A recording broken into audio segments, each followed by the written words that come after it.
Fenyoof dinkoo waaqayyoodha malee ati naan gatee. Maqaa Abbaa kan Ilmaa kan Hafuura Qulqulluu Waaqa tokkoon ni amanna amiin.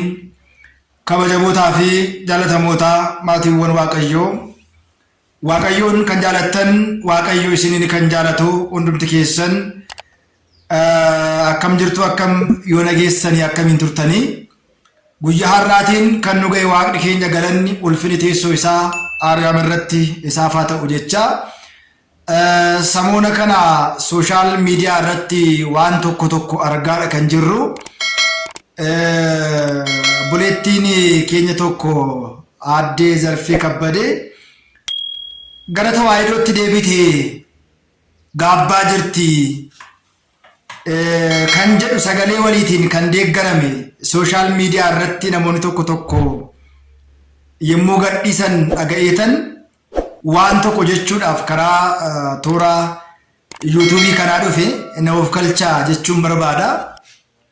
Egaa ta'u malee amma yeroo tokko samoona tokko dhimma ishee ture baay'ee addunyaa hunduma raasaa kan ture Zarfeen gooftaa fudhatte, Zarfeen waaqayyootiin amante, Zarfeen karaa qulqulluu gara jireenya bara baraatti dhufte jedhanii namoonni tokko haasa'aa turanii waaqayyoon fudhatte kan jirudha. Haa ta'u malee waaqayyoon eenyu tureeyyu? Yeroo mana kiristaanaa Ortodoksii Tawaahidoo keessa jiraachaa turtetti Zarfeen nama akkamii turte? Dubartittiin kun kaleessas weellistuu turte, mana kiristaanaa hin beektu, tasa akkuma ta'een guyyaa tokko sirbarraatii gara faaruu dhufte. Dubartittiin kun waan faarfatteefis maaliif akka faarfattees waan beektu natti hin fakkaatu.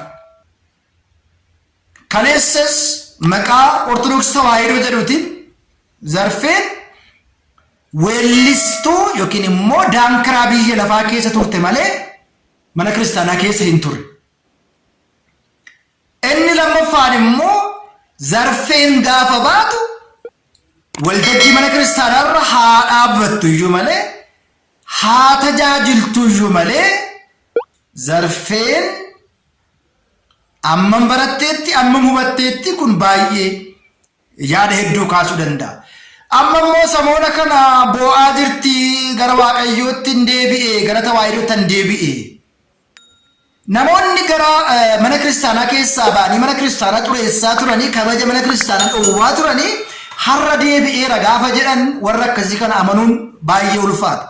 Maaliif yoo jettanii daldaalli isaan hafe faayidaan mana kiristaanaa keessaa isaan ittiin garaa guuttachuudhaaf qophaa'an sun waan itti hir'atuuf deebi'eera. Amma sooshaal miidiyaa irratti abaluun gaabbii gala deebi'ee gara tawaahidootti jedhama.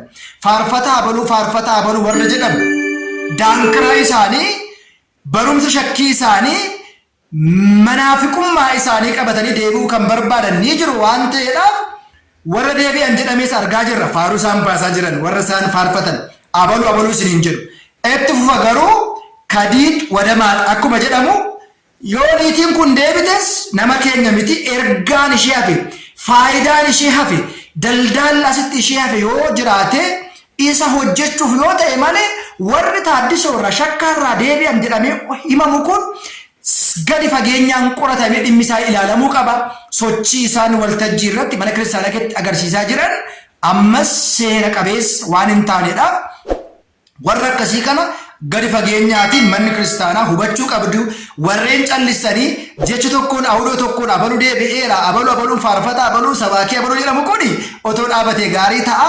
Deebi'uu namaatti nuti hin gaddinu, itti gammanna. Garuu jarri kun waan isaan hafe yookiin immoo ergama diinaa kutaa lammaffaa qabatanii gama kiristaanaatti dhufu waan danda'anidha. Dhokatanis kan jiran bahanis warri deebi'uuf kajeelan kun barbaadan kun rakkoo mataa isaanii fi ergama achii qabatanii dhufan mana kiristaanaa keessatti bal'isuu fi kaan isaanii immoo faayidaan isaan argatan waan itti hir'ateedhaaf gara mana kiristaanaa deebi'uu isaanii hubachuu qabna. Egaa warri kaleessa tawaahidoo keessaa ba'anii tawaahidoo xureessaa turan gaafa deebi'an akkamitti ilaalamu? namni deebi'ee waaqayyo isaan fudhachuu danda'a. Maqaballeessii fi kisaaraa yookiin immoo miidhaa isaan mana kiristaanaa qaqqabsiisan bifa kamiin ilaalama kan jedhamu ilaalamuu qaba. Eenyu haa deebi'u garuu shakkasaa, xuraa'ummaa isaa, soba isaa, sagaagala isaa qabatee mana kiristaanaatti deebi'uu hin danda'u. Qulqullaa'ee ni dhufa yoo ta'e manni kiristaanaa ni simatti. Kana ta'uu baannaan garuu manni kiristaanaa yeekota kootota maaxxaraaqame adallachii. Manni kiristaanaa bakka waan qoshaasaa itti guuramu otoo hin ta'in mana qoshaasaa waan jiru iyyuu ba'ee kan mana kiristaanaa keessaa gatamuudha itti fufa.